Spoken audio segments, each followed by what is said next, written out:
എന്തായി ആത്മകഥയൊക്കെ നവംബർ 3-ന് പുറത്തിറങ്ങുമല്ലോ. ആത്മകഥയൊക്കെ തയ്യാറായി. ഒന്നാം ഭാഗം ഇപ്പോൾ തയ്യാറായി കഴിഞ്ഞിട്ടുണ്ട്. അത് നവംബർ മാസം 3-ാം തീയതി വൈകുന്നേരം 4 മണിക്ക് കണ്ണൂരിൽ വെച്ച് ബഹുമാനപ്പെട്ട കേരളത്തിൻ്റെ മുഖ്യമന്ത്രി പ്രകാശനം ചെയ്യുന്നുണ്ട്. ആ പരിപാടിയിൽ പല പ്രമുഖ വ്യക്തികളെയും അവിടെ ക്ഷണിച്ചിട്ടുണ്ട്. ഇപ്പോൾ കേരളത്തിലെ രാഷ്ട്രീയ നേതാക്കന്മാരെന്നുള്ള, അപ്പോൾ നമ്മുടെ ആ പ്രദേശത്തിൻ്റെ അടുത്തുള്ള രാജ്മോഹൻ ഉണ്ണിത്താൻ MP ആണ്. അതുപോലെ തന്നെ ശ്രീ കെ കുഞ്ഞാലിക്കുട്ടി അദ്ദേഹം ഉണ്ടാവും എന്ന് അദ്ദേഹം ക്ഷണിച്ചിട്ടുണ്ട്. അതുപോലെ തന്നെ ശ്രീധരൻപിള്ള നമ്മുടെ മുൻ ഗവർണർ, ഗോവ ഗവർണർ, പിന്നെ ശ്രേയസ് കുമാർ, കടന്നപ്പള്ളി രാമചന്ദ്രൻ, CPI നേതാവ് പന്ന്യൻ രവീന്ദ്രൻ, പിന്നെ രാജശ്രീ എഴുത്തുകാരി, ഇവരെല്ലാം അതിൽ പങ്കെടുക്കുമെന്ന് പറഞ്ഞിട്ടുണ്ട്. നമ്മുടെ കേരളത്തിലെ ചെറുകഥ രംഗത്തെ അതികായകൻ കുലപതിയായിട്ടുള്ള നമ്മുടെ T പപ്പേട്ടനാണ് ആ പുസ്തകം ഏറ്റുവാങ്ങുക. അങ്ങനെയുള്ള അതിൻ്റെ ഒരുക്കങ്ങളെല്ലാം ഇപ്പോൾ നടന്നിട്ടുണ്ട്. 3-ാം തീയതി വൈകുന്നേരം 4 മണിക്കാണ് കണ്ണൂരിൽ. നിങ്ങളെല്ലാം അവിടത്തേക്ക് ക്ഷണിക്കുകയാണ്. അപ്പോൾ ആത്മകഥയുടെ 1-ാം ഭാഗമാണോ? ഇപ്പോൾ ഞാൻ ഒരു ഭാഗം ഇപ്പോൾ ആത്മകഥയുടെ ഒരു ഭാഗം പ്രസിദ്ധീകരിക്കുന്നു. ഇനി എൻ്റെ എഴുത്ത് ഇവിടെ അവസാനം. ഇനി ഞാൻ പല കാര്യങ്ങൾ എഴുത്തിൻ്റെ രംഗത്തേക്ക് തിരിയുകയാണ്. അതിനു വേണ്ടിയിട്ടുള്ള ചിലതെല്ലാം ഞാനിപ്പോൾ തന്നെ എഴുതിക്കൊണ്ടിരിക്കുന്നുണ്ട്. ചില കാര്യങ്ങൾ, ചരിത്രപരമായിട്ടുള്ള കുറേ കാര്യങ്ങൾ, രാഷ്ട്രീയമായിട്ടുള്ള കാര്യങ്ങൾ, ഇതെല്ലാം എഴുതി പുസ്തകങ്ങളായി രൂപപ്പെടുത്താനുള്ള നടപടികൾ ഇപ്പോൾ തന്നെ തുടങ്ങിക്കഴിഞ്ഞിട്ടുണ്ട്. അപ്പോൾ ഈ ആത്മകഥ, EP-യുടെ ആത്മകഥ എന്ന് പറയുമ്പോൾ അത് കേൾക്കുമ്പോൾ തന്നെ അവിടെ ഒരു വിവാദത്തെ തുടങ്ങിയൊരു ആത്മകഥയായിരുന്നു. ഈ ചായയും പരിപ്പുവടയും എന്നുള്ളതല്ല, ശരിക്കും ഇതാണ് എൻ്റെ ജീവിതം, അതാണ് ആ പുസ്തകത്തിൻ്റെ പേര്. ഇതാണ് എൻ്റെ ജീവിതം, അതാണ് എൻ്റെ ജീവിതം, അതാണ് എൻ്റെ ആത്മകഥ. ഇത് ഈ കട്ടൻ ചായയും പരിപ്പുവടയും എന്നെ പരിഹസിക്കാനുണ്ടാക്കിയ വാചകമായിരുന്നു. ഞാൻ എഴുതിക്കൊണ്ടിരിക്കുന്നൊരു പുസ്തകം, ഇന്ന് എഴുതുന്നതിൻ്റെ പകുതിയായിട്ടുള്ള ഒന്ന്, ആ പുസ്തകം പ്രസിദ്ധീകരിക്കുന്നു, അതിൽ ഇന്നെന്ന ഭാഗമുണ്ടെന്നും പറഞ്ഞിട്ട് ഇവിടെ ഒരു ആദ്യം ടൈംസ് ഓഫ് ഇന്ത്യയിലാണത് വന്നത്. ടൈംസ് ഓഫ് ഇന്ത്യ ഞാൻ ധരിച്ചൊരു മാന്യമായിട്ടുള്ള നിലപാടുള്ള ഒരു ദേശീയ പത്രം എന്നാണ്. ഇത്ര തരംതാഴ്ന്നു പോയൊരവസരം ആ പത്രത്തിനുണ്ടായിട്ടുണ്ടാകില്ല. ടൈംസ് ഓഫ് ഇന്ത്യയിലാണ് ഈ വാർത്ത ആദ്യം വരുന്നത്. ആ വാർത്ത പിന്നീട് മറ്റ് മാധ്യമങ്ങളെല്ലാം എടുത്തു കൊടുത്തു.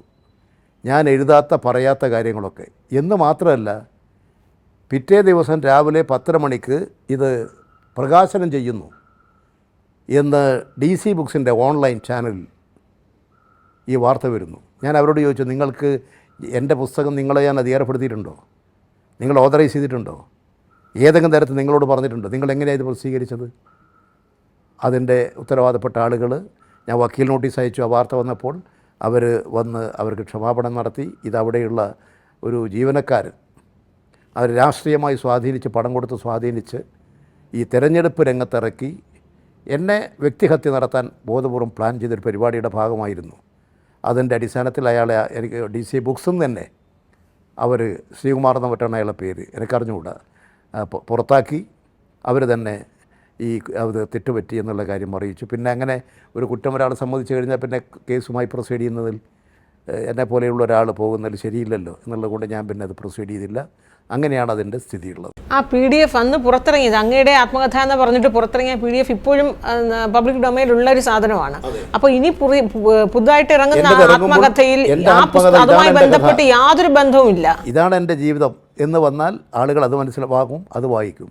മറ്റേത് ഞാൻ പറഞ്ഞുകൊണ്ടിരിക്കുന്ന കാര്യം ശരിയായിരുന്നു എന്ന് ആ വായനയിലൂടെ സാക്ഷ്യപ്പെടുത്തും. ഇപ്പോൾ ഈ വ്യാജമായി വന്നത്, അങ്ങയുടെ പേരിൽ വന്ന പുസ്തകം അല്ലെങ്കിൽ വന്ന അതിൻ്റെ ഒരു പുസ്തകം, അതുമായി യാതൊരു ബന്ധവുമില്ല. ആ പേജുകളിൽ പറയുന്നത് ഒന്നും തന്നെ അങ്ങനെ യഥാർത്ഥ ആത്മകഥയിലില്ല. അതിൻ്റെ ഒരു ഭാഗം തന്നെയാണ് അതിൽ വന്നത്.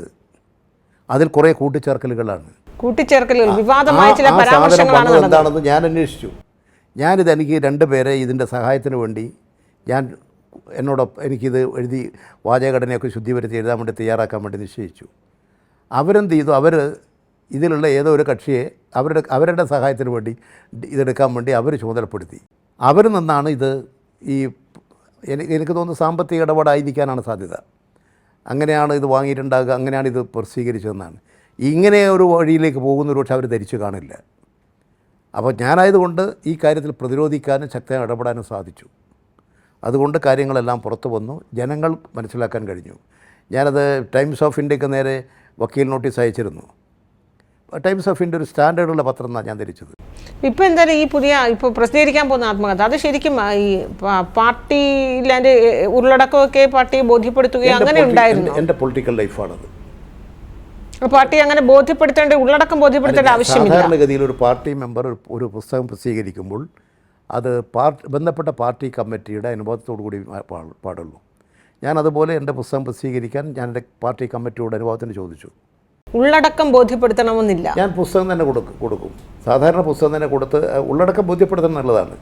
പാർട്ടി അങ്ങ് ഉള്ളടക്കം ബോധ്യപ്പെടുത്തി തന്നെയാണോ ഞാൻ എൻ്റെ പുസ്തകം പ്രസിദ്ധീകരിക്കുന്ന കാര്യം പാർട്ടി കേന്ദ്ര കമ്മിറ്റിയെ അറിയിച്ചു. അതിന് വേണ്ട എല്ലാ കാര്യങ്ങളും ഞാൻ പാർട്ടി കേന്ദ്ര കമ്മിറ്റിയുമായി തന്നെ ബന്ധപ്പെട്ട് കാര്യങ്ങൾ ചെയ്തിട്ടുണ്ട്.